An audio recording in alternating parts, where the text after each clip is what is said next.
Good morning. এখন ভোর 4টে বাজে। গতকাল আমরা কলকাতা থেকে সাসারাম পর্যন্ত আসবো ঠিক করেছিলাম, কিন্তু আসতে পারিনি।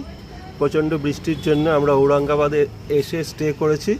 একদম NH2 এর কাছেই একটা হোটেল, নিচে পার্কিংয়ের ব্যবস্থা রয়েছে। আমাদের গাড়িগুলো খুব সুন্দর পার্কিং করা ছিল। এখন সকাল 4টে, আমরা এখান থেকে আজকুন বেরোচ্ছি। আমাদের ডেস্টিনেশন হচ্ছে, আজকের ডেস্টিনেশন হচ্ছে শাহজাহানপুর। চেষ্টা করব শাহজাহানপুর পর্যন্ত পৌঁছানোর। এই হোটেলটা আসার সময় তোমরা নিতে পারো, কারণ এর পার্কিং একদম ভেতরে। পার্কিংয়ে বাইকারদের গাড়ি খুব সুন্দর রাখার ব্যবস্থা রয়েছে, চেন লিউপ করা, লাগেজ মাউন্ট করা, আনমাউন্ট করা। কিছু অপ্রয়োজনীয় লাগেজ যদি থাকে, যেগুলোকে যদি মনে করো যে গাড়িতে বাধাই থাকবে, তাহলে এখানে রাখা যেতে পারে। তো এই হোটেল খুব ভালোই ব্যবস্থা ছিল। আমরা এসি নন এসি মিলিয়ে ছিলাম, যদিও কালকে বৃষ্টি হওয়ার জন্য এসি রুমের খুব বেশি প্রয়োজন পড়েনি। তো হোটেলে ভালোই কাটালাম।